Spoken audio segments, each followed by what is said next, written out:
आज के रतिया मानत बतिया लुटे न दे हम लहार जे हार जे हार जे।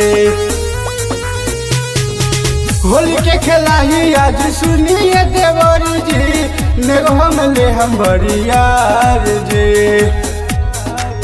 लगे जनी सटी आज मम्मी न पटी सुनी गले न दे हम दाल। देवर पहले रंगा वाले आई तबे जाके होलिया खिलाई में। देवर पहले रंगा वाले आई तबे जाके होलिया खिलाई में। देवर पहले रंगा वाले आई रंगा वाले आई रंगा वाले आई।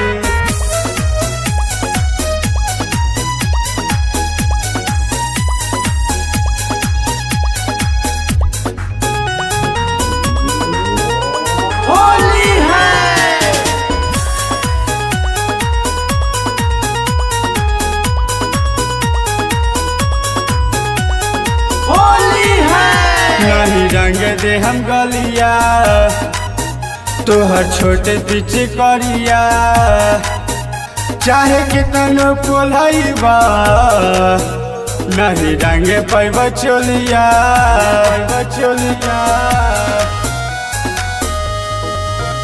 नहीं रंग दे हम गलिया तोहर छोटे पीछे करिया चाहे कितनो मनैबा नहीं रंग दे हम चोलिया।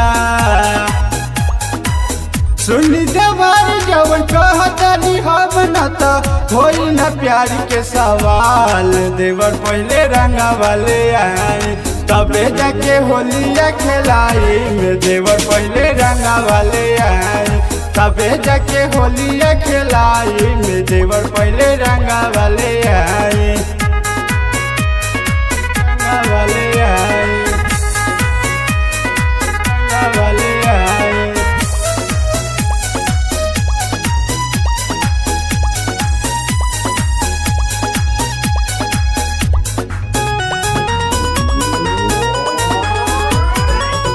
होली है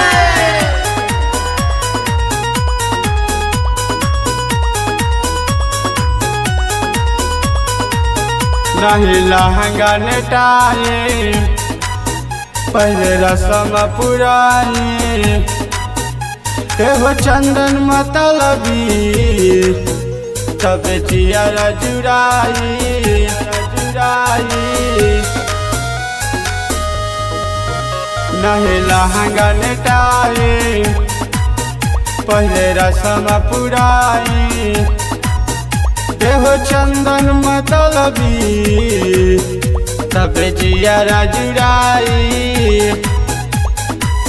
कहे सूरज आज करम नहीं लाज तबे जाके त होलिया खिलाई में। देवर पहले रंगा वाले आई तबे जाके होलिया खिलाई में। देवर पहले रंगा वाले आई तबे जाके होलिया खिलाई में। देवर पहले रंगा वाले आई।